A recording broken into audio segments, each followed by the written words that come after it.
Hello, everyone. Welcome to yet another episode of the War Report. We have quite a bit of news to cover for you today. I know last week was a bit packed. We were able to fit in two episodes. We were aiming for a third, which is going to cover a lot of what we were going to cover tonight, but we simply couldn't fit it in. And we have quite a bit ahead of us today, mainly having to do with the energy markets, but just a few more pieces of information here and there. Not to mention renewed activity in Syria via Turkey, and we have quite a bit to cover. So, as we've been doing for the past 15 weeks at this point, I believe it was 14, 15 weeks, I'll hand it over to you for a brief update on the situation in Ukraine on the ground. Yes, so there's quite a bit to cover. I think what I'll do is I'll begin with the most interesting things that are happening right now and the biggest change in power, and that's in the Donbass. So the town of Liman, which is about 20,000 people last week, fell to the Russians with virtually no fight. And what this has allowed to happen is other areas have come under control, some of them from the Popasna salient and some of them from the Izium salient. Now, Liman is close to Izium, the Izium salient that is east of Kharkov, uh, and it's also close to Severodonetsk and Lysychansk. Now, Severodonetsk at the moment, more than half of it is occupied now by Russian forces. I've seen at least three different videos, one including Ukrainian intelligence, the Ukrainian intelligence office, the SBU, undamaged, and you see Chechens going in and just checking stuff out. They left in the process of making bombs, and so they were in a hurry to get out. The building was undamaged. A lot of the central area is undamaged, which is conflicting with some reports of the fighting that are emanating out of the Western press. That isn't to say that other areas did not um, go through heavy fighting. Popasna is very much destroyed, not unlike some of the residential areas of Mariupol. So anyhow, now, the interesting battle and the interesting facts about Severodonetsk, Lysychansk, these are twin cities. They're separated by the Severodonetsk River. At this point of the river, it is very narrow. It is not a particularly big river, but it is something that will take logistics planning. And the town, this is also a town, if you consider these two towns, these twin cities, as one city, then it's about half the size of Mariupol. Severodonetsk is 100,000 people, and Lysychansk is about 90,000 people. So about roughly half of Mariupol. Um, I think we're going to probably see fighting now in Lysychansk probably by the end of the week. There's no doubt about that. Like I say, I think most of Severodonetsk is probably captured. It was half captured earlier yesterday, and now I'm just seeing too many videos and reports where there's Russian guys walking around very casually, and they're in the center of the city. So that means there's a retreat now into Lysychansk. The other thing that I'm seeing is I saw three separate videos from three different brigades where there is arguments and fighting between different commanders and units of the Ukrainian armed forces. And this is in the Donbass region. And you're having guys get back, including Neil Hauer, who's a Canadian freelance journalist. He's in probably Bakhmut, which is just a ways from Slavyansk. Both of these cities are like just a little bit southwest of Severodonetsk, Lysychansk. So the arguments are basically about, you're sending me again to the front line. I've only got a Kalashnikov to fight against tanks. So there's all kinds of tactical issues, logistical issues that are sapping uh, the morale of the Ukrainians. They admit now they're taking heavy losses. Zelensky has admitted that they're not even counting the dead anymore, probably because of morale. In Mariupol, a truck was found with 125 bodies, besides the other bodies that were strewn and found. That was just found today. Um, so this, but there are still like border skirmishes. For instance, on the 27th, it was at first believed four, but then six Russian border patrol guards in an area directly north of Sumy, which is towards Kiev, right? You have Kiev, then a little bit northeast of that is Chernigiv, and then you have Sumy, and then you have Kharkov. Well, it appears that snipers and various other Ukrainian military went and shot these guys in a battle from 3 a.m. to 6 a.m. and six Russian guards.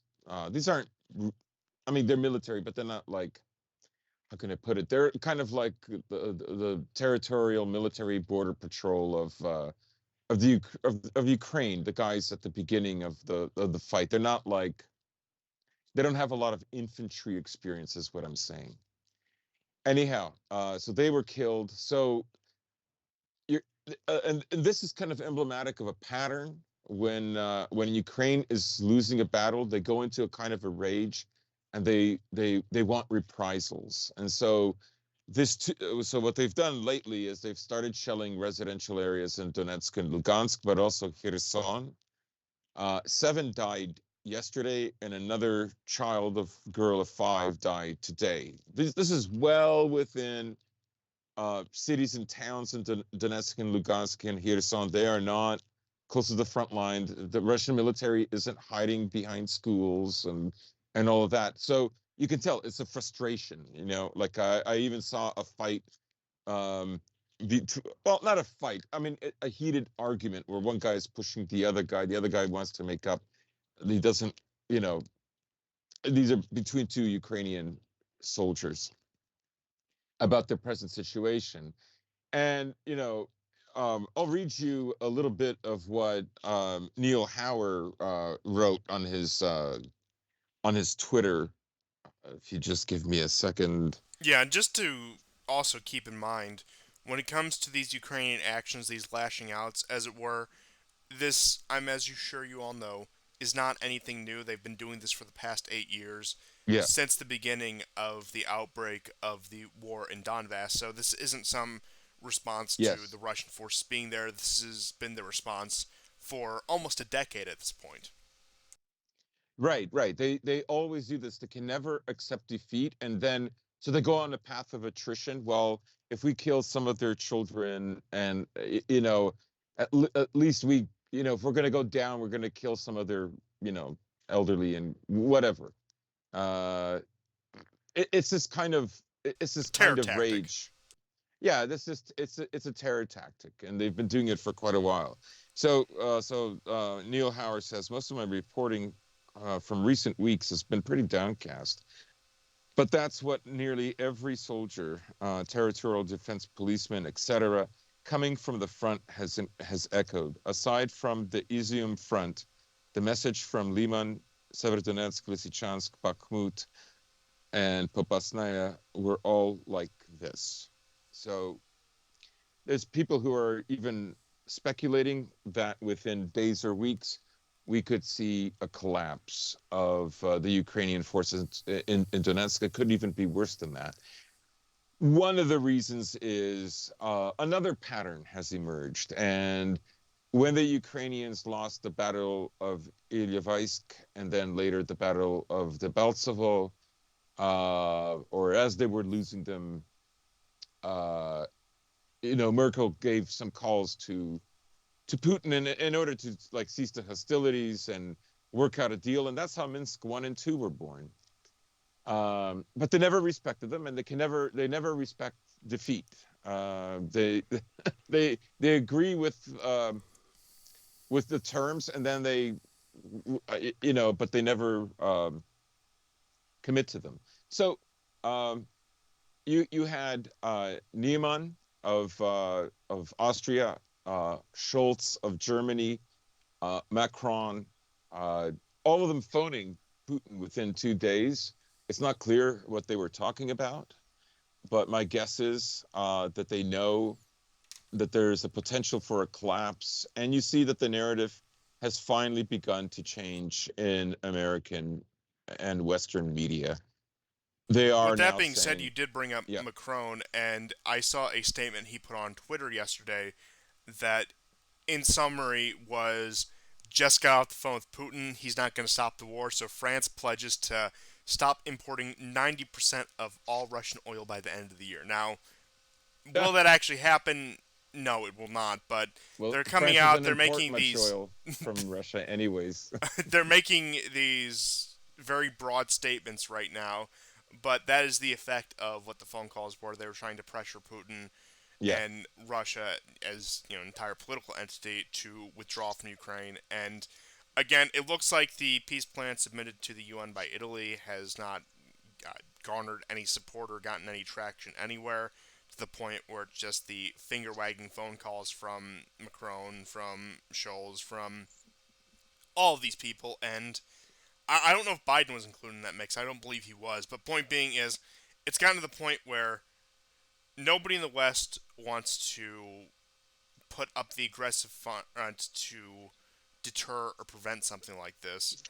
They don't really want to suffer the economic consequences of this, and overall, they don't really seem that threatened by Russia insofar as at least the way they're claiming to.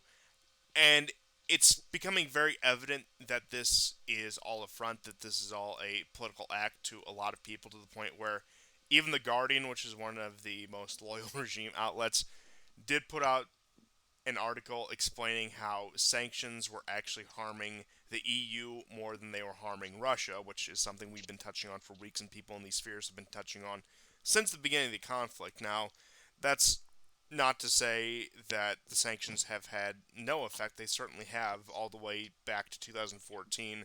Russia has suffered a great deal because of them, and one of their key demands in every negotiation in the past 8 years has been an easing of sanctions. And even now, they still want an easing of sanctions. That's a part of a lot of their negotiations. So it's not exactly like these aren't affecting it at all. On a positive side, one of the intentions was it did help create some stronger domestic industry in Russia and make them a bit more autarkic, allowing them to weather the storm.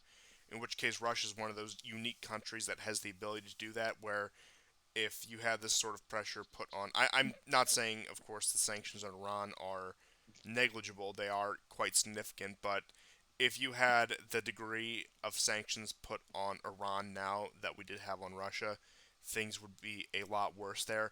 And when placed on many other countries, as we've in fact seen in the past, they will collapse, they will enter into an almost anarchic state. Millions of people will starve. I think Iraq in the 1990s is a very good example of this, when a country's put under this sort of extreme pressure. But when it comes to Russia, via their partnerships with China and India as well, and other countries that are decidedly not going along with the sanctions package, they are able to weather this storm. Now, if China were to turn their back, I think there'd be a real possibility of Russia certainly falling victim to these sanctions, as well as India turning their back, and especially if they both turn their back. But it looks like the trend is actually going the opposite way. We do have a few stories uh, out of that. So, yeah. taking the opposite direction, the Japanese have said that they're not going to suspend their energy cooperation with Russia at this time, even if it involves violating the sanctions package put forth by the U.S. And of course, you also have Hungary in that same boat, and we'll get into some of the news about Hungary later. You have Serbia certainly in that same boat, and not to mention, again, just all the various other nations who are simply not participating with the sanctions packages. Now, some of the largest economic powers in the world, when it comes to the United States, European Union countries such as Germany and France, the UK, Australia, a lot of economic powerhouses are waging an economic war on Russia, which, yes, is hurting them to a degree, but is not enough to dislodge them, either militarily or politically. Yeah, I mean, what they basically want is life to be so miserable for the average Russian that a coup is put against Putin, or emergency elections, some kind of a regime change mechanism starts to take place. That's ultimately what they want. And ultimately, they believe that once that happens, whoever replaces Putin will play ball, and will have to play ball, because it will prove that Russia cannot withstand economically the pressures from the West. But I would say that whether one believes in oil scarcity or not is not really important. The reason why countries like India will continue to buy oil from Russia, and China, of course, now has rapidly increased its purchases of Russian oil, as has India, several times over. And part of the reason for that is economies need force, real economies, not financial economies. And force needs energy. And if Europe wants to become a financial economy exclusively, well, let them try to pull it off. But other regions of the world that can never afford to become a financial economy, like, just think of how ridiculous that would be.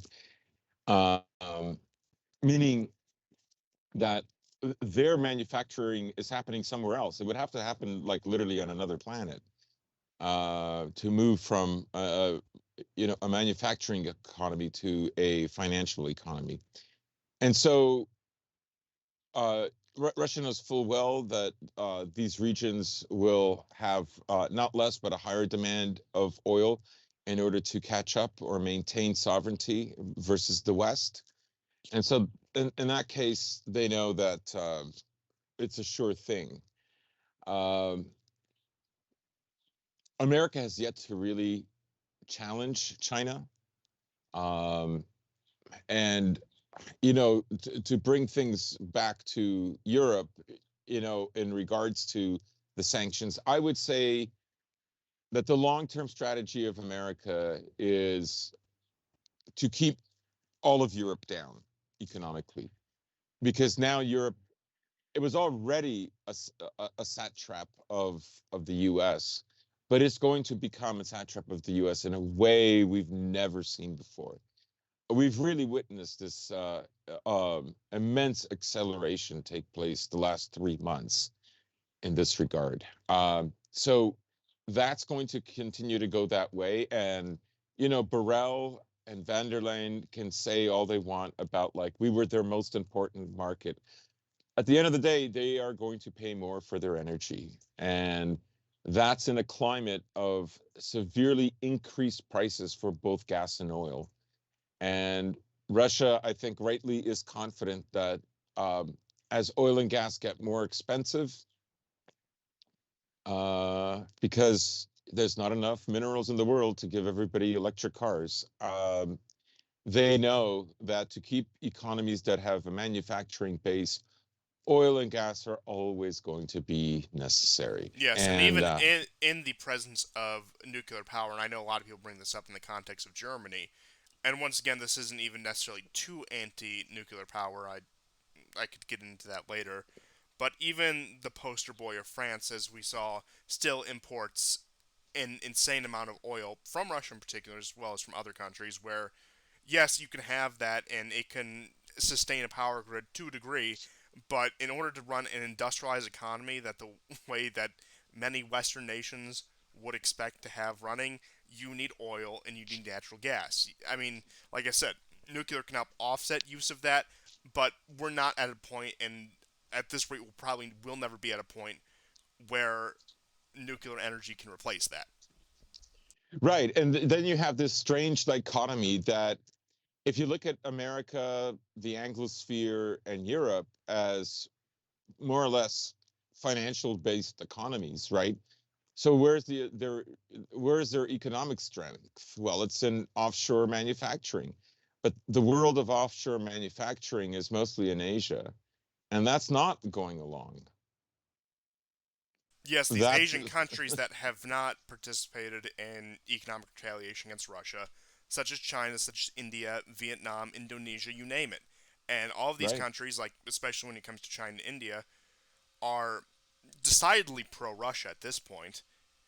Vietnam, I know they had some breakthroughs with the U.S., but they certainly aren't an American ally in the region by any means. They'll use the U.S. to leverage against China whenever there's a territorial dispute. But point being is so far as steadfast allies in East Asia are concerned, you have South Korea, you have Japan, and arguably the Philippines. And as we saw, even with Japan as a steadfast ally, a country with thousands of American troops and, of course, American assets such as, uh, you know, carriers, ships, etc., Yeah, are still cooperating with the Russians when it comes to energy.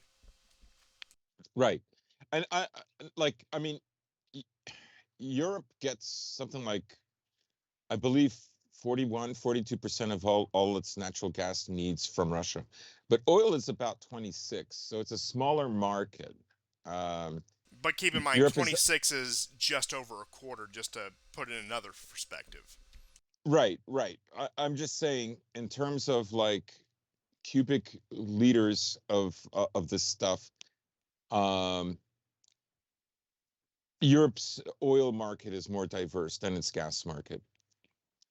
Um, so anyways, I think it's understood that I think Russians fully understand that these sanctions are going to be in place for a very, very long time. They're not going to go away.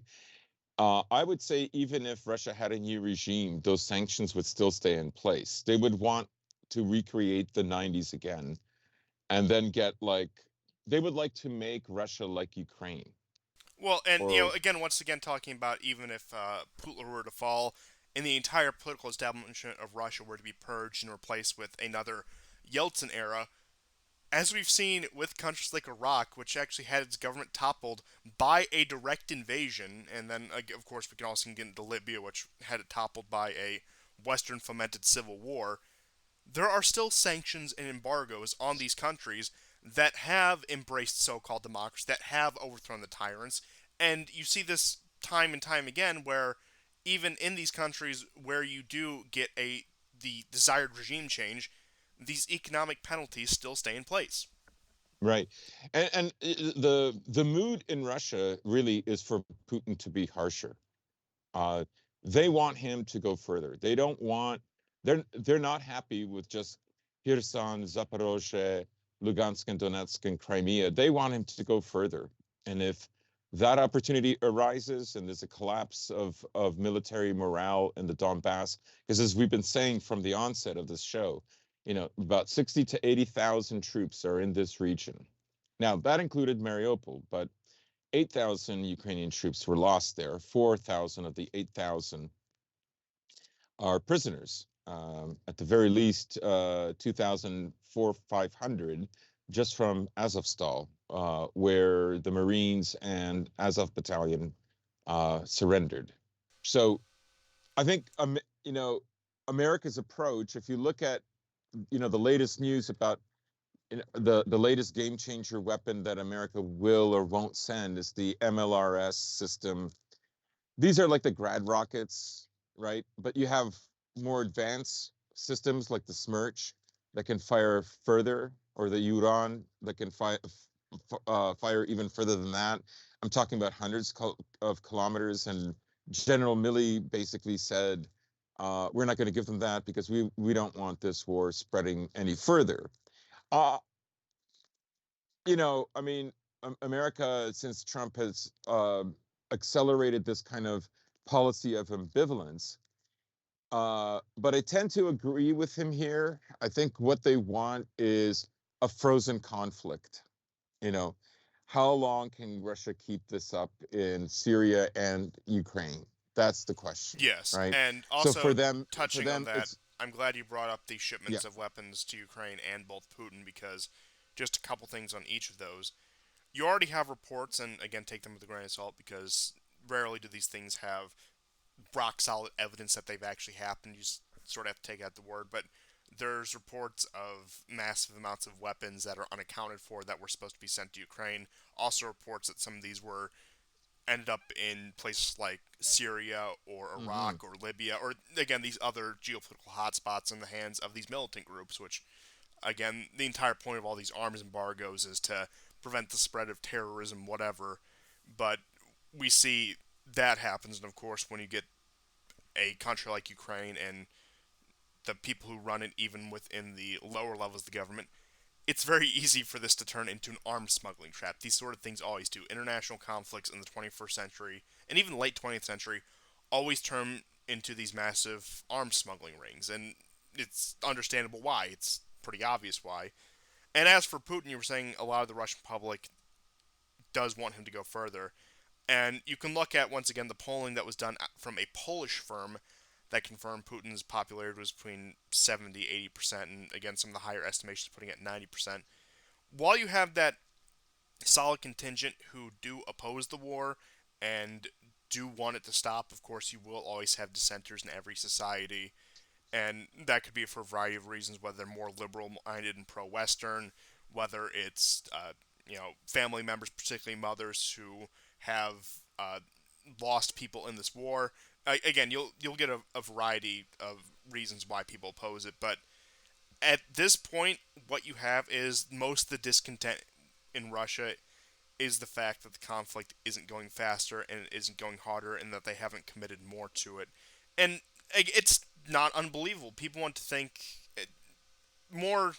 Let's say people plugged into the Western system want to think, well, because Putin's a dictator and because he's the bad guy, of course his population opposed it and they're just afraid of being sent to jail for protesting him.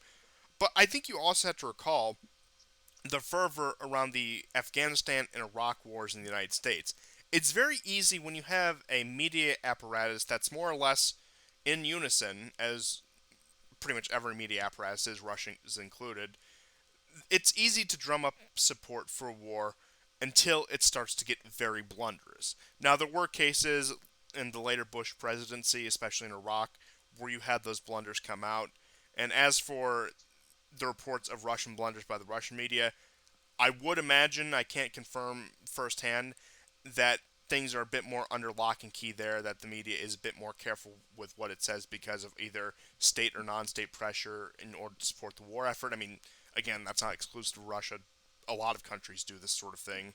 So that's not, targeting them in particular and calling them out for censorship or whatever else. But point being is, when you have a media and political apparatus in unison, even with people who weren't necessarily the biggest supporters of the government, and once again making that comparison to the U.S., you had a lot of liberal hawks in the post 9/11 era who definitely supported Afghanistan. Quite a few also supported Iraq. It's very easy to drum up a population, even just from the average Joe who consumes normal amount of information, maybe isn't the most intelligent guy, but once again, is just the average person, even to the more uh, so-called educated, intelligent class, such as college graduates, such as trained professionals, where they will buy into a lot of this stuff. I mean, just because you get a degree from a 4 to 5 year institution, whether that be an American, European, or Russian institution, that doesn't make you immune to all propaganda, and it also doesn't mean your opinion will sway one way or another. So it's very easy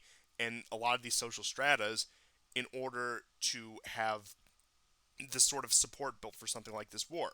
And if I had to make an educated guess, once again, just going off the information I've been provided and have watched during the course of this conflict, I would imagine the most anti war class in Russia is probably the oligarchs, who are the main victims of these sanctions right now. Not, of course, I'm not saying it isn't affecting everyone, but point being is, when they have their assets frozen or when they can't access their bank accounts abroad or whatever else. But point being is, I would imagine most of the discontent with the war, and you hear the media, up until the past few weeks, would go on and on about this. Oh, Russia's oligarchs are plotting a coup against Putin, or the oligarchs are plotting to take control, and blah blah blah blah blah blah blah. But point being is, in terms of this, they have seemed, and this war is only about 3 months old, but for the time being, they've seemed to build a national coalition in support of this effort, which is uh, not really something I could see virtually any Western country doing nowadays. I mean, you even have we're not in a state of war, and they can't even build these coalitions. You have a lot of these people who are ambivalent or asking the question, why does NATO need to expand all the way eastward like that? But point being is, while I'm not, once again, just to clarify, I'm not saying there is zero discontent in Russia, but they have forged a coalition. Well, I mean, it's pretty simple to see why there would be so much support. I mean, it's not complicated. This war is not 5,000 miles away. Many of the men who are fighting are seeing their mother again that they haven't seen in 3 years or 5 years or whatever that's under Ukrainian controlled territory. I mean, there's nothing, it's not complicated to find out like why would he have this support. You really have to be up, up the, the bug man ass to like think like it's all because he's a dictator. Like this is a very personal war. Yes, and it is a much more, for lack of a better word, traditional war than pretty much anything the Americans have fought, I would say, since the Spanish American War, because it's in their backyard, it's in territory that neighbors them, that they've historically controlled, that they have a historical link to both in reality and in a more metaphysical and mythological sense. So it is something you can drum up, and it's much easier to say, let's take back the land that our forefathers ruled over and reintegrate them back into our greater national sphere, as opposed to this dictator might present a threat to America one day if his missile program in 5 years is able to enrich the uranium. Again, like just these really convoluted reasons that we must strike first because uh, this guy in this country that can barely keep a stable government over the course of 5 years without having a coup or an insurrection, he might develop weapons of mass destruction. One is a much easier sell than another. Yeah, I mean it's one of the lowest low effort cells of all time. I mean there are people who wanted Putin to do this 8 years ago. This is not a big effort. Like it doesn't even require a metaphysical selling point. It's very simple. It's very immediate. It's very current. Yeah, and Yeah. again, it's easier to sell a war in your backyard than it is 5,000 miles away. And I think that it should be obvious to a lot of these people. And it is funny because up until recently, up until the most recent rebranding of Navalny, you can go back in some of his previous statements. They do mirror what the Russian general uh, public's opinion is on Ukraine, where he was in support of keeping Crimea. He was in support of a neutral Ukraine. Now, as for what he's saying now or what he's doing now, I don't know. But you even have people from a more so-called liberal opposition who uh, don't really disagree with anything that's being said, at least in a broad sense, about this war. Again, it's a very cut and dry thing. It's not a convoluted project. It's not something that they needed, again, like a massive propaganda campaign to convince. It's very simple that it's a neighboring country. They're attacking our co-ethnics there, so we feel the need to intervene. Right, and a lot of them are going to look at Donbass and say, "Hey, wait a minute, that was part of Russia 100 years ago, or Crimea. Wait, this was part of Russia 60 years ago. Why did we give it to them?" And so on and so on and so on. So yeah, this is not a hard sell, not at all. But with that being said, I do have just a few other items tangentially related to the issue of Russia and Ukraine for that matter. So, one of the more interesting statements that Ukraine has said in the past couple days here is that they wanted to threaten the Druzhba pipeline, which is into Hungary, which provides, of course, oil and natural gas, one of the many pipelines that goes into Europe. And you had statements from Ukrainian officials threatening to destroy it, saying, we're going to speak a language the Hungarians understand. And again, we touched on this before, this very odd dilemma where you have a very belligerent attitude by Ukraine towards Hungary, mind you, a NATO member. Now, it may be the black sheep of the NATO family, but regardless, it is still a NATO member that they are contractually bound to defend in the event of attack. Now, as I said last time, I doubt that there would be a Ukrainian offensive against Hungary. I doubt they would be desperate or stupid enough to launch an attack into that. Simply wouldn't happen. I don't foresee that happening under really any circumstances. I mean, Transnistria, an attack on that is more likely than there is to be an attack on Hungary. We covered last week Orban's activation of emergency powers and the preparation of what they called peacekeeping forces in case they needed to, again, do anything on the Hungarian-Ukrainian border, which led some people to think that there may be Hungarian deployments into western Ukraine, territories that they had historically controlled, and that still have a pretty significant Hungarian minority population. That, of course, has not come to fruition yet, and I doubt will anytime in the near future. There probably would have to be a massive escalation for anything like that to happen. But you had Ukraine, once again, as I said, completely unhinged, threatening to completely demolish a pipeline. And then on top of that, you have this proposition of a Polish Ukraine union coming closer and closer to fruition. And it was pointed out that, of course, Biden did pay that visit to Poland recently. There was a funny thing with the photo op that all of the troops that were surrounding Biden, I believe it was from uh, the 33rd, they were, of course, all white. They didn't have any minority troops there for the Polish PR stunt, and it is that interesting framing when it comes to some of these countries that they don't quite get it as harder yet as some of these other countries do because they are a much more vital asset, at least for the time being. But you have this push going on. You haven't had anything officially come out of the U.S., but I can imagine there is a behind closed door endorsement of what is going on in the relationship between Poland and Ukraine right now.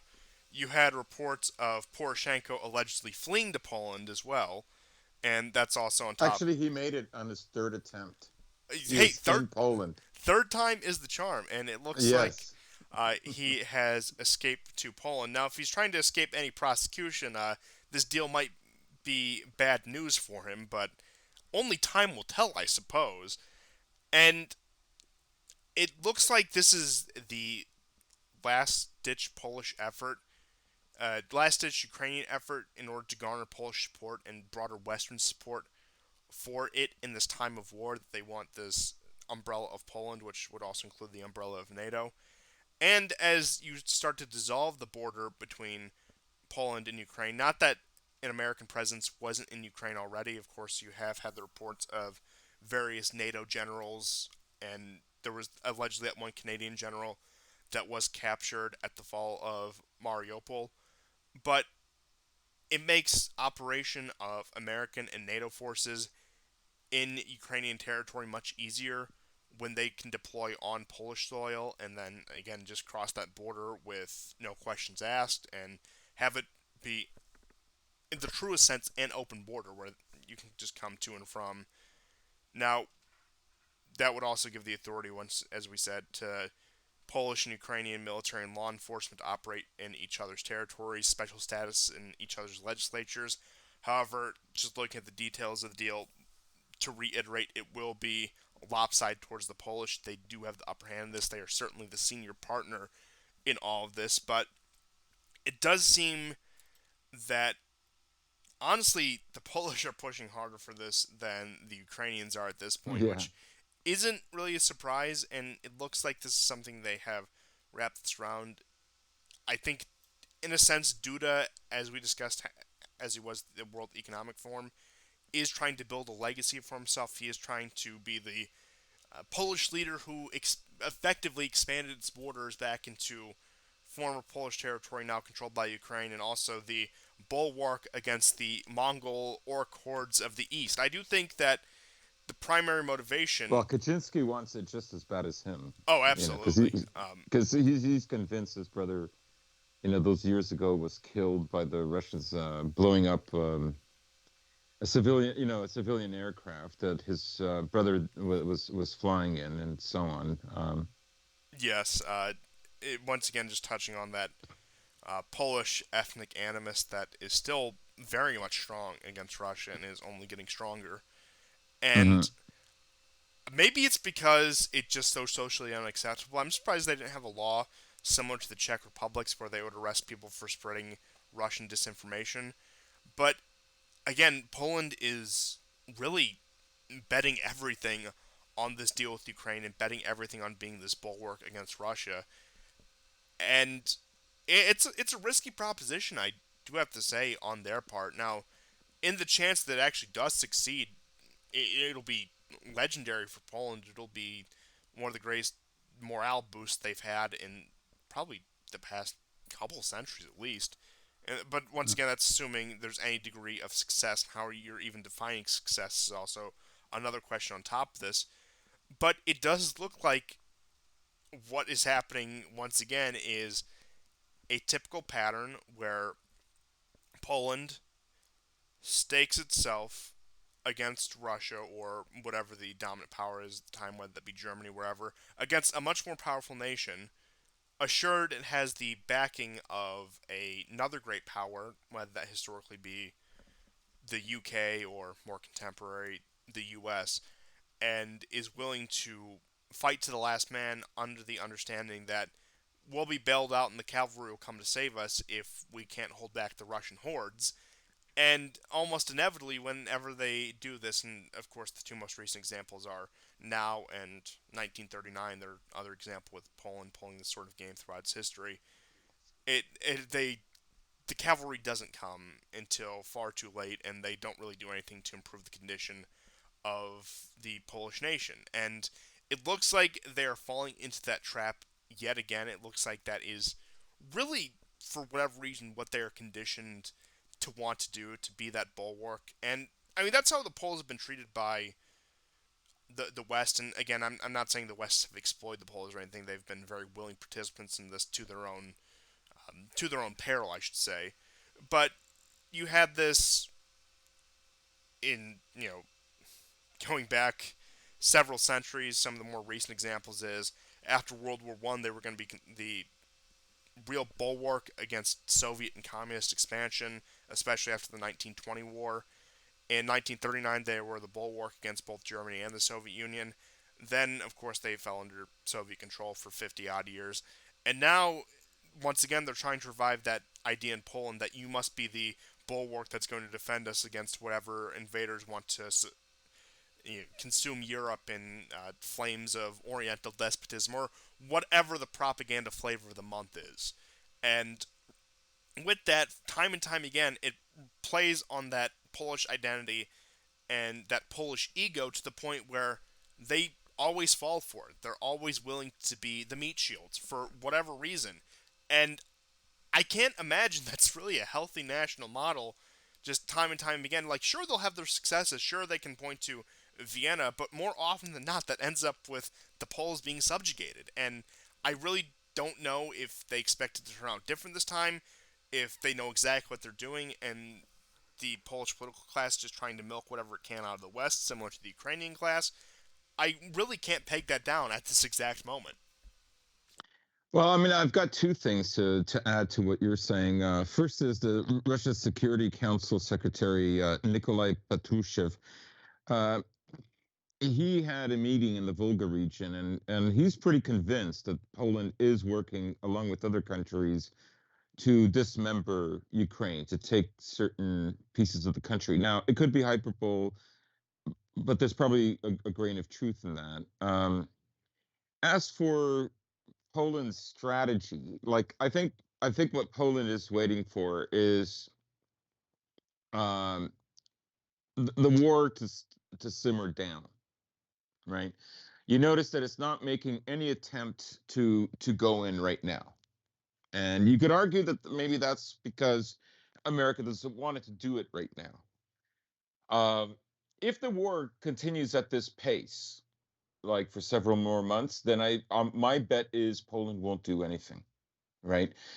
I think in the first 2 months, everyone was afraid that NATO would somehow get involved. And you see that NATO's not interested. They have reiterated over and over again that they're not going to do that. And if indeed America's plan is basically to send as many Europeans to go fight in Ukraine for as long as possible, in the same way that the Arab world sends as many jihadis to fight in Syria as long as it takes, right?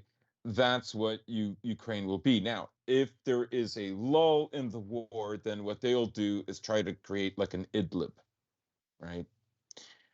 Where de facto it becomes like a piece of NATO territory, and if you dare to bomb it, then this war is going to really escalate. I would say that there are several reasons. I'm not saying that can't happen, but I'm saying that this war is not like Syria. Syria is very important to Russia, but it's not as important in any meaningful way as it is to. Um, that isn't to say it's not meaningful. I worded that poorly. Ukraine is just far more important to Russia than even Yes, Syria. Syria's significance to Russia is dwarfed by that of Ukraine for very obvious reasons. Yes. The other is logistically, it's very easy to fight in Ukraine for Russia. It's extremely easy. All the stories that we remember hearing, Russia's going to run out of bullets, Russia's going to run out of missiles, Russia's going to run out of tanks, all of them have proven to be phony. None of them are true, right? Russia only committed 10% of its entire military force in Ukraine. That's what 180,000, 190,000 personnel represents. It represents 10% of Russia's capabilities. So, And keep in mind, um, this is also less than half the size of the American forces that invaded Iraq, and that's excluding other coalition forces such as yes, the British, Australians, etc. yeah, it's a fraction, right? So, but everything is like all the manufacturing or all their lines of supplies are completely safe. They never have to worry about bringing this equipment into Ukraine. Whether it's that area in the north close to Kharkov or whether it's in the east and next to Donbass, they're not worried about supplies for their military. So that's in the bag. And this is I didn't know this, but there's a city in the Russian south that has been like this military war manufacturing city since like the late Middle Ages, early Renaissance, and they produced all the bullets. I forget the name of it. So they're fine. They will churn out even more if they have to. So I would say what the Russians are probably thinking right now is what will be Ukraine's breaking point, and will Ukraine accept an unconditional surrender? Yes, and For that to also happen and speaking work, of just Russian if you just supplies. let me Yeah, go so ahead, go ahead. if you like an unconditional surrender, of course, uh can can only come and be meaningful if it's from a recognized leader. This is why I think they want Zelensky to survive, right? um if Zelensky doesn't survive, then it'll be, and we'll find out literally I think in the next 4 weeks, uh then that could be a trickier situation, because I think there are elements within the Ukrainian military right now that are thinking like we have to topple Zelensky because he will throw every single young man and old man into this conflict for as long as it takes. And I don't know if they can keep that up. Now, if the war continues and it becomes a bit of a grind, and I think, yes, I will reiterate, that's when I think Poland is not going to make the move right now where it could get hurt. Poland's going to make the move when it sees that Russia and Ukraine are getting tired of fighting. That's when Poland will slip in, but not now.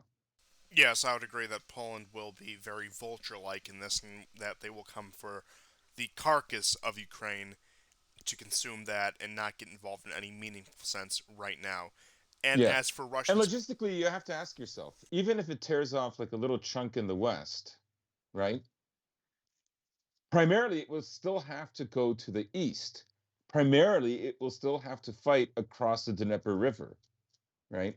The only area that I see where there could be a real conflict and taking over part of the Ukrainian territory in the West is meaningful is Odessa and everything around that region. So Nikolaev, which falls on the west side of the Dnieper, Odessa is certainly on the west side of the Dnieper. That's where I see where that strategy can be useful, and that's a definite possibility. yes, it would be that southern and southwestern part of Russia if it would be. And as for the question of logistics, I know there's been the stories about Russia's running out of ammunition, blah blah blah.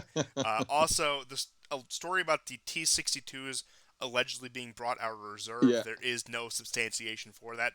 Even to provide them to Donbass militias, there's no substantiation for the claims about the T-62s being dug out of retirement. So that has also been put to rest. They have started to retire a lot of these stories in the recent weeks because I think it's funny because it actually does coincide with Kissinger saying, I think it's time to give it up. I don't think we're dislodging Russia from Ukraine, and I don't think we're overthrowing Putin. It really coincides with that. As we were discussing last week, last episode, he's the only person who has the political clout in the Western world to say that. He's the only living person who could have said that to the people he said that to and be taken seriously and actually had his words considered and not be run out of the room. And I'm thinking maybe that just might be the case. Maybe his words are being at least given some thought at this time. Mm. Yeah, I mean, there was an article in the Guardian by Simon Jenkins, essentially echoing um, what Kissinger said. The EU should forget about sanctions. They're doing more harm. Essentially, summing up and echoing what you said. Yes, and also touching on sanctions and the avoidance thereof. Serbia has agreed to hold natural gas for Hungary in reserve, once again furthering the Hungarian and Serbian cooperation that, in fact, earned the title of our last episode, I'm pleased to admit. So you have that happening right now, and it looks like that coalition of nations, and we also brought up Croatia last episode, but those southeastern European nations are starting to be chipped away one by one when it comes to holding the strong stance against the so called Russian aggression and putting pressure on Russia economically. And speaking of natural gas and energy, you also have it being considered. Now, Biden is monitoring the situation. He learned that from his predecessor, Donald Trump, that these idle oil wells that have been shut down ever since Biden has come into office, that have been moved into an idle status because the drilling permits weren't renewed or whatever process that needed to happen in order for this energy production to continue, simply has not. They're considering reactivating those to relieve the current economic strain created by energy prices, particularly gasoline prices currently. As of today, which is May 31st, 2022, you have the U.S. national average gas price at about $4.62. And with that, you have over the past week the consideration that energy production needs to be ramped back up if this is to make any sort of difference. Now, this is Mm. something I've been saying will probably happen, that they probably will capitulate eventually because they simply can't keep with this narrative, and one thing or another would have to give, and that their faux green energy policy and faux environmentalism would probably be first. It appears that is going to be the case. I wouldn't be surprised if energy production does ramp up in the U.S. soon, and that will ease some of the burden. But I have heard other people bring this to my attention. An interesting point that because of this current situation, you may have the Gulf states and OPEC as a whole cut energy production in order to keep the prices high because they don't want to give up this market. And as we've seen in the past hell, even 2 years at this point, the influence of the American empire over Saudi Arabia, the United Arab Emirates, Qatar, any of the Gulf states has greatly diminished to the point where you had a few months ago where the Saudis were not even answering Biden's phone calls. And it would be very in line with it now. I do believe they smell the blood in the water. And this has been a blessing for Saudi Arabia, whose economy was strained by the energy boom within the U.S. around 2014, 2015, 2016, where a lot of the fracking in, say, North Dakota and out west started within the United States.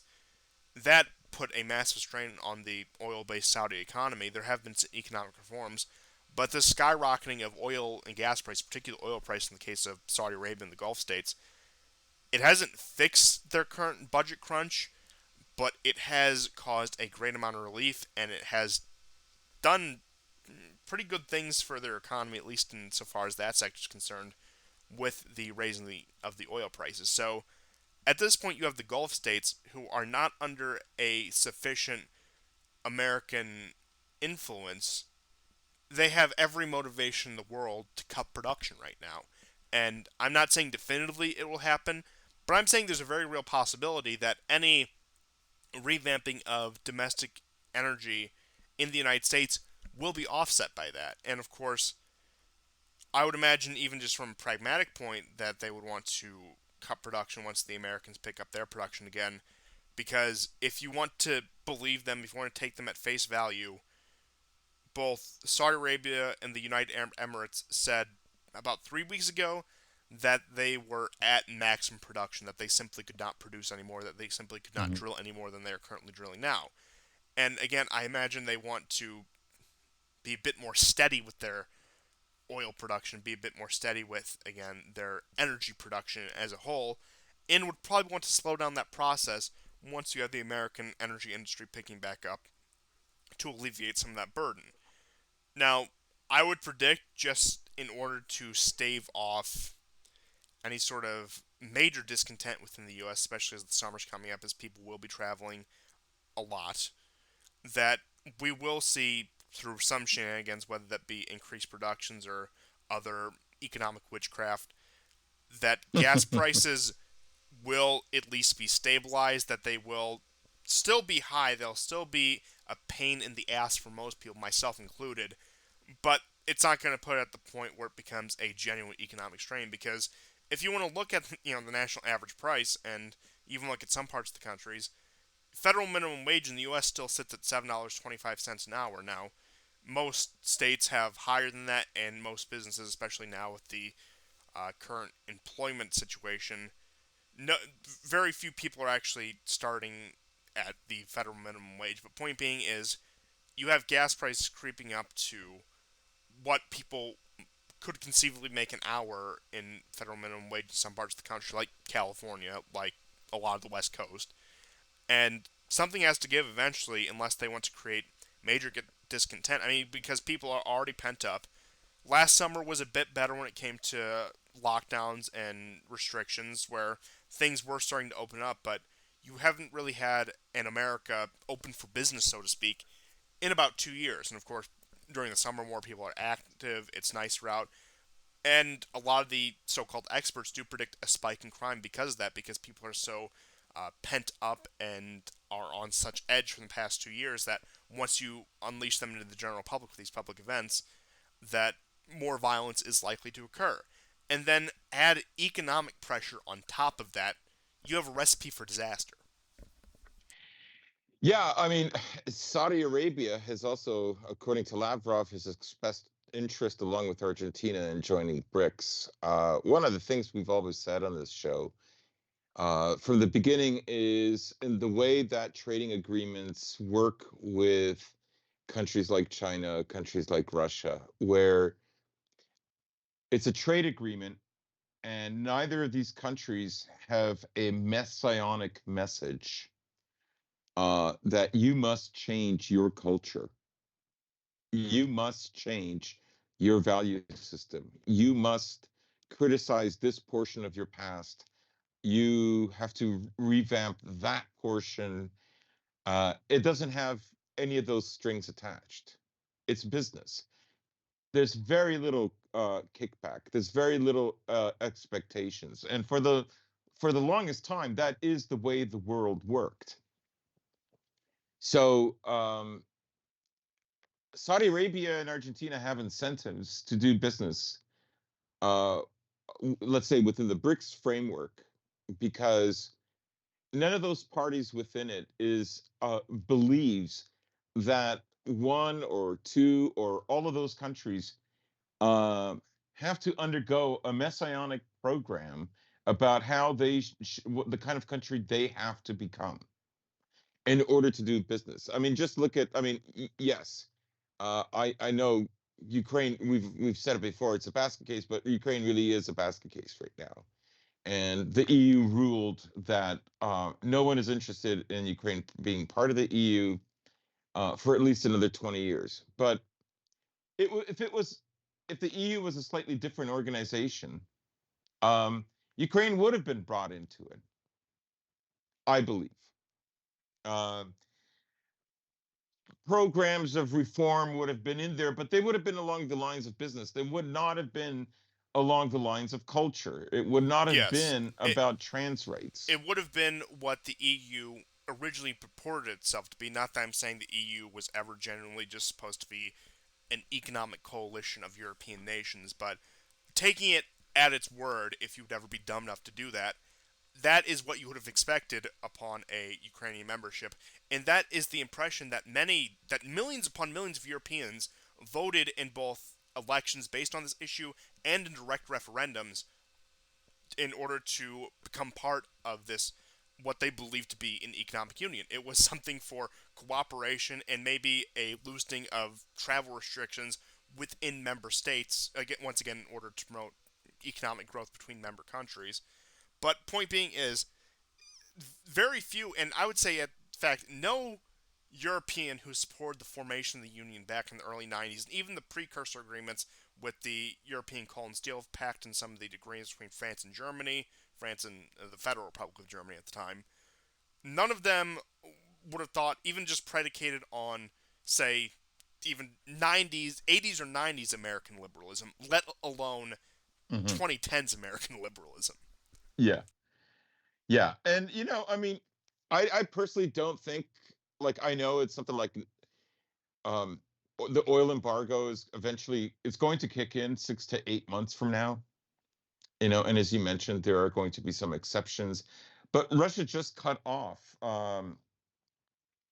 Denmark recently. It has stopped any more transport of gas to Denmark until it pays in rubles, and so that's that. So they don't. I didn't get the feeling that Russia is like terribly upset or disturbed by this. You know, this is like the fourth country that Russia has blocked gas to. So Yes, and that it's doesn't sound to me like it's a it's a country terrified for its future. And then when you look at Ukraine, it also was revealed this week that only one third of Ukraine's budget, uh, uh, you know, only one third of its revenue for its budget comes from within Ukraine. So 66% of its budget is met by donations, basically from the EU and America. And it was kind of funny because I remember before the war started, I said one of the objectives that Russia will want is to make Ukraine a black hole for the EU and for America. yes, and interesting you bring that up because I want you all to think about for a minute what a theoretically economically prosperous country Ukraine should have been post Soviet Union. So, upon the collapse of the Soviet Union, when it came to population numbers, it was not as large in terms of number of population, but it was comparable to countries like France, Italy, and Germany when it came to number of people there in '92, immediately post Soviet era. When it came to the landmass, there's that. You have some of the most fertile farmland in the world. You have wealths of coal, iron, several natural resources. You have access to the Black Sea. It should have been, again, a country that, if managed properly, maybe not entirely, but could have been coming close to the levels of what a Germany and France are in terms of GDP, in terms of what it could produce economically. But like virtually every other post-Soviet republic, it was pillaged by the usual suspects upon that. But point being is, Ukraine theoretically, the territory that encompasses the modern state of Ukraine, has no reason to be in the state it is today, and that it's pretty much indisputable to say that everything Ukraine has gone through right now is deliberate. There were no accidents or just freak occurrences that turned it into this. It is by deliberate actions of foreigners who wanted to pillage the land and people inside the country who willingly cooperated and profited from that as well. Hmm. Yeah, and you have to wonder because there's a lot of uncertainty right now in Europe to what you're saying about the situation. There was a poll that came out from Germany saying 25% of Germans are saying they're living like hand to mouth, like they're very unsure about their future. They don't know if things got worse, how would they survive? Um, so the confidence isn't really there, and uh, you have other countries like Turkey who are, again, they are not going to go along with the sanctions. They have reiterated, for instance, that this valuable, grain that Ukraine has, that Europe desperately wants.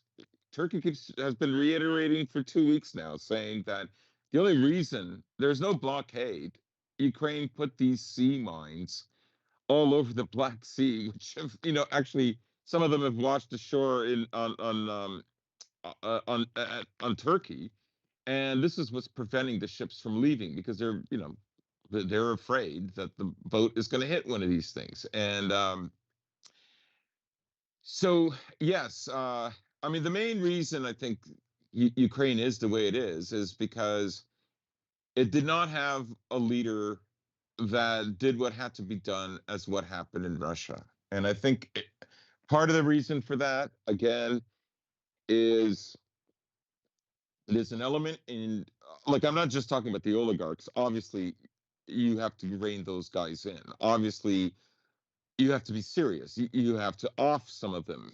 Some of them have to understand this, that they can be rich, but they cannot politically influence where the country is going. They can live in a billionaire ghetto, but that's it. Um, Nothing like that happened in Ukraine. And I would also say that, you know, Ukraine also has this idea about belonging to Europe. You know, it has this, I don't know what to call it, but this identity of Europe, that is really where you want to belong. That in itself shows a lack of sovereignty and a lack of, to put it in a Nietzschean way, a lack of will to power, right? Like you can fake that. I mean, I think that's what Putin essentially did. He wanted, yes, close ties to Europe. In many ways, circumstances, his preference for what he wants for Russia has forced him to go from, a Peter the Great figure more to a figure like, you know, Stalin light. And I don't mean that in a derogatory way. I just mean that his preferences indicate that Russia has to go in a mode that isolates itself from Europe in order to remain Russian. And I think with the Ukrainian identity, uh, when you couple the oligarchs and then like the most ardent um, nationalists in Europe, sorry, in Ukraine, that see themselves as being absolutely crucial that they belong to Europe and that they identify as Europeans, right? First and foremost. That is, I think, what set up the situation that we have now. That's why there could be the kind of kleptocracy, nepotism that is in Ukraine that pushed it to and it was nurtured too, right? Because all these systems were anti-Russian to begin with. It was nurtured by the West as well. I think and they one were other happy thing to. of note we can put here is that when it comes to all of this, that people all across the world, whether they're from America, the UK, France, Germany, anywhere else within Europe or the European Union, as well as the former Soviet Union in the 1990s upon the collapse of the Soviet Union, genuinely believed in the neoliberal world vision that we can all live in an open and free world where we can trade and be peaceful.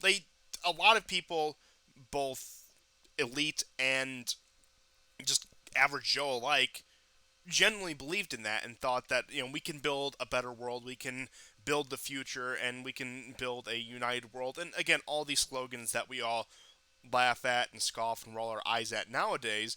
But there were a contingent of people across the political spectrum, across continents, that generally believed that some version of that world was possible. In many ways, I think the reason why it was believable, and if the world, let's say, if the world's value system or let's say the America and the Western world value system had not gone further than anything, say, in 2008 or maybe even 2006, that would have been possible, but it didn't, right?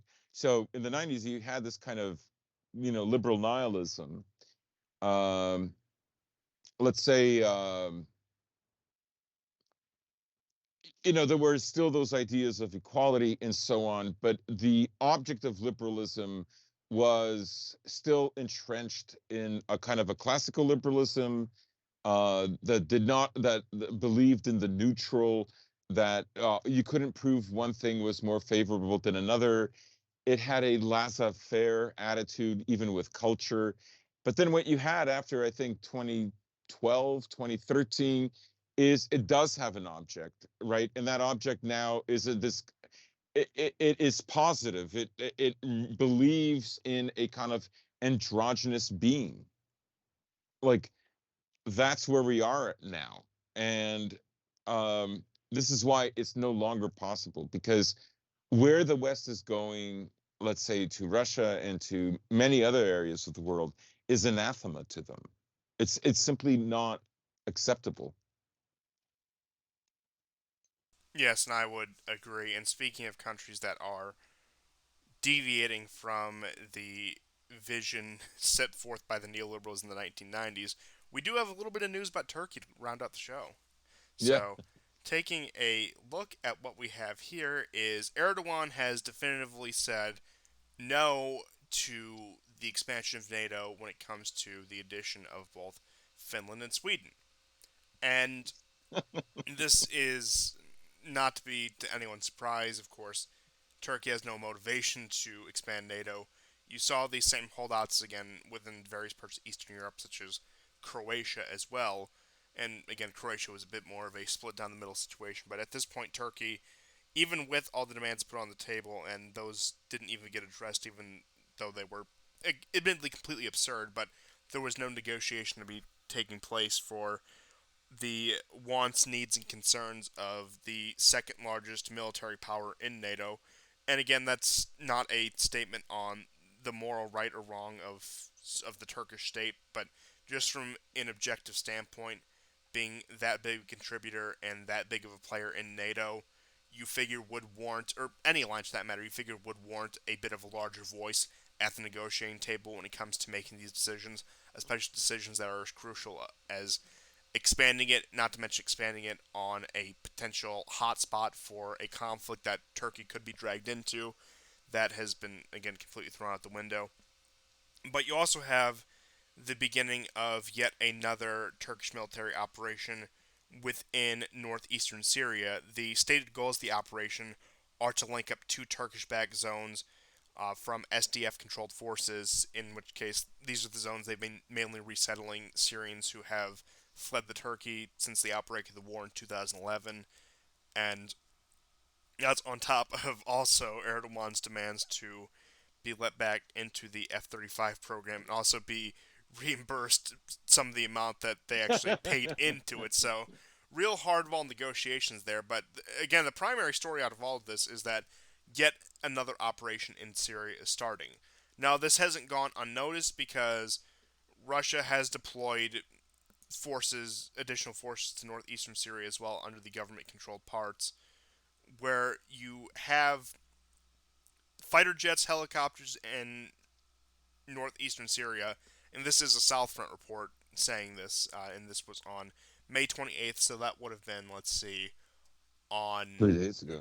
yes, this Saturday at the beginning of this weekend, where you have this once again a very odd dance going on between the Russians and the Turks, where they are semi-cooperative. You have the buying of the S-400s, you have the Turk Stream pipeline, you have deals like that, but then you also have in the beginning of the Ukraine war, Turkey supplying drones to the Ukrainian forces.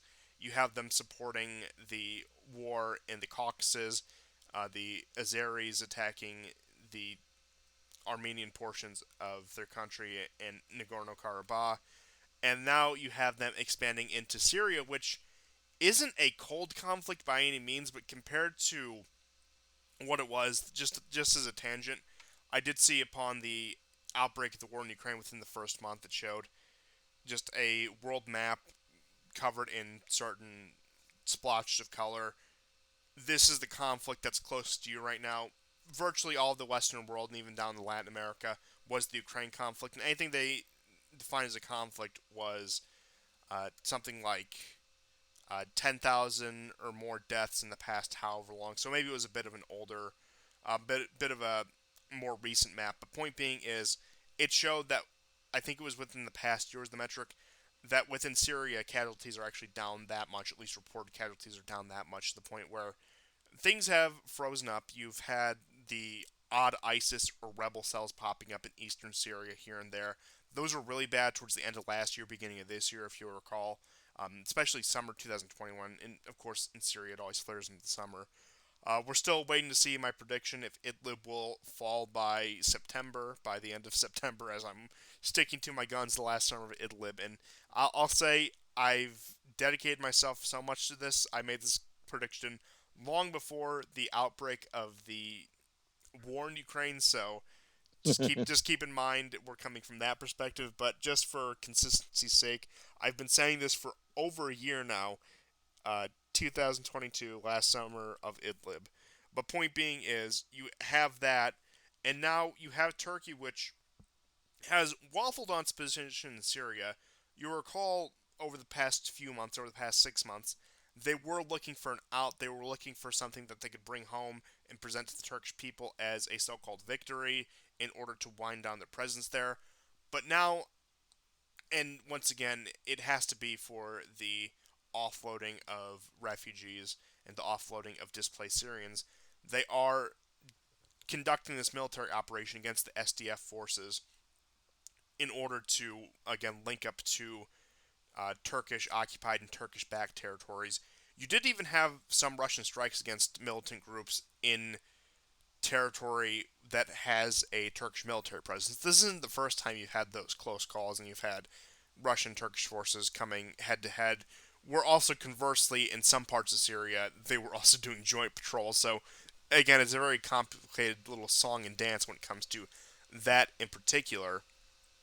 But with that being said, you have Turkey, I would imagine, especially as all eyes are on Ukraine, as they have paid their tolls to Ukraine with this drone support, with whatever, and with tepidly supporting some of the anti-Russia measures, at least at first, that they feel that they have free hand in Syria. Apparently, the U.S. has cautioned them against this and said that they didn't want them to go in it. But at this point, with all eyes in Ukraine, the concern for the Kurds or the SDF simply is not going to be there. So at this point, Syria is really whoever is proactive there.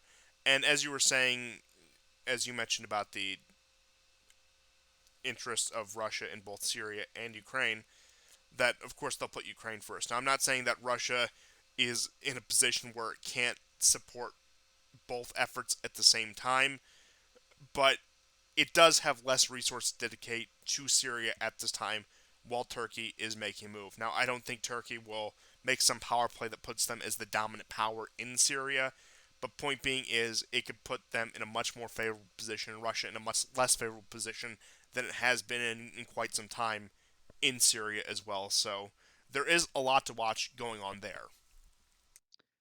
Yeah, I mean it is a pivotal area. I'm actually surprised that efforts to create a second front in order to distract Russia, uh, haven't had more backing. I honestly expected last week that Turkey was going to launch like a really major offensive, but that doesn't seem to be the case. And yesterday they lost another soldier. There is fighting. It is, as you say, it's been going on steadily for many years now, but there is an uptick. However, I think the kind of ambition that Turkey is working with in order to link up these two territories, um, they're going to have to put in more effort than that. Um, I think Turkey sees itself in a very favorable position if you uh, scope out and look at the larger picture. Um, that is its position with NATO. It's absolutely confident that it can, delay Finland and Sweden from joining NATO until it gets what it wants. Um, I think partly the reason it's doing this is it knows that, well, there's I would say two reasons. So Scholz made a statement that Germany is working on becoming the largest military in NATO.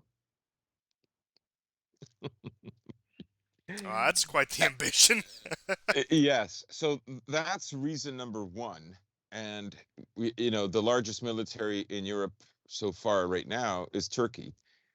The other is Sweden and Finland in NATO would represent two more countries that are definitively not willing to work with Turkey on just about anything.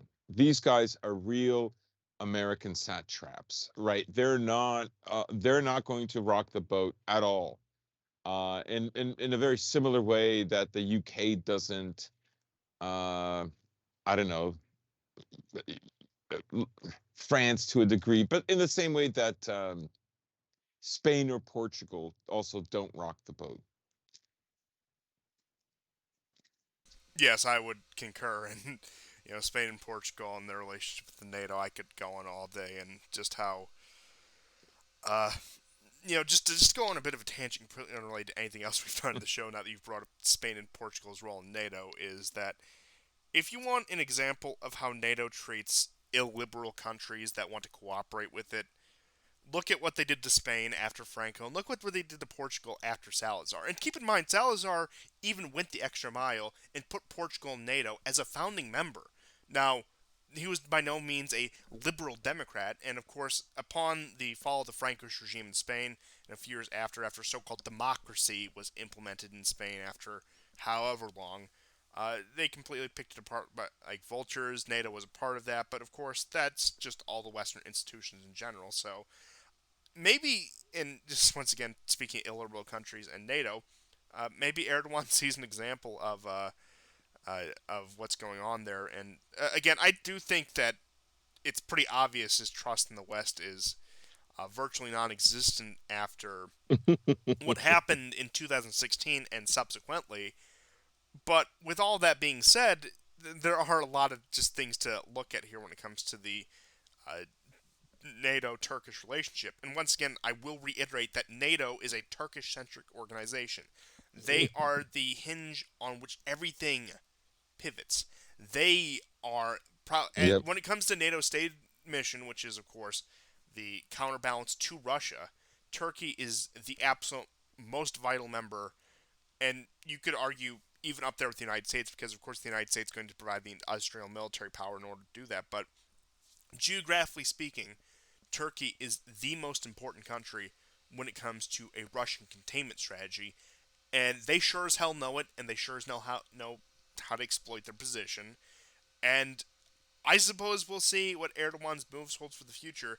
He managed to stave off what was probably the biggest threat to him in his entire political career, which was that economic crisis just a few months back. So Erdogan is most likely here to stay, barring, say, any health incident on his hand or uh, maybe a political coup or an assassination. But point being is, barring any extraordinary circumstances, Erdogan will not be dislodged from NATO anytime soon, and he will have that outsized influence. And especially if he does follow through with that military expansion, uh, yeah, we're looking at a even more Turkish-centric NATO. And one of my most, again, biggest dreams, at least in this realm, is to see NATO short-sightedly expel Turkey from the alliance, because it would be the biggest self-defeating move. And honestly, I've been Yeah. saying this for 2, 3 years now. How I would love to see the fallout of a Turkish expulsion from NATO. Yeah. Um, uh, Turkey knows how good it's got it, and if it's ever ushered out of NATO, uh, NATO is absolutely certain that Turkey will work very closely with Russia, more closely than it is working now, and it will also work with China. Um, that relationship will only make Turkey more powerful, wealthier, you name it. Uh, Turkey might even be expecting that day to come sooner or later. But for the reasons you explained, NATO cannot let Turkey go like that, because it would be in a situation that would be in a far greater disadvantage. Not being able to control the Black Sea like that, it would be over. So yeah, Turkey is absolutely, in a sweet spot. He can make these claims. You can laugh at his country. At the end of the day, he controls those Dardanelles. And if you bring war to Turkey, I mean, historically, they're good fighters.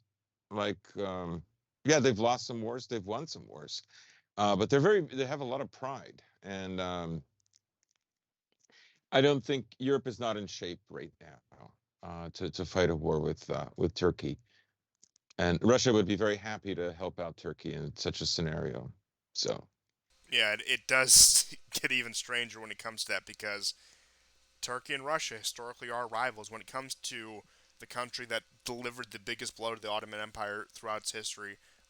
I'm not discounting the efforts of Western militaries throughout that time, but when comes to the country that consistently struck blows to the Ottoman Empire, it was Russia, who was yeah, winning war after war. I mean, you just look at the Russo-Turkish Wars.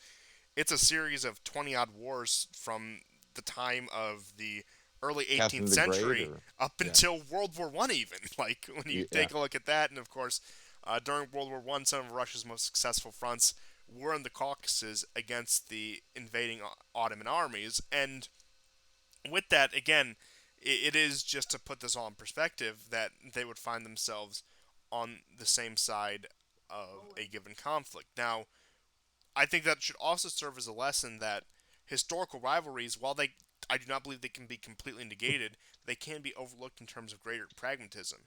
So keep that in mind when you hear people talk yeah. about China's poor relationship with its neighbors throughout its history, whether that be Japan or Korea or Vietnam or whoever. The point being is, where sure, it doesn't erase these rivalries, it doesn't erase these grievances or these national mythologies, but they can be overlooked temporarily for the sake of pragmatism. And I think Hmm. Russia and Turkey is probably the most prescient example of this. And regardless of whatever your opinion might be on them or their viewpoints, I think just objectively speaking that Putin and Erdogan are the two most skilled statesmen in the world alive today.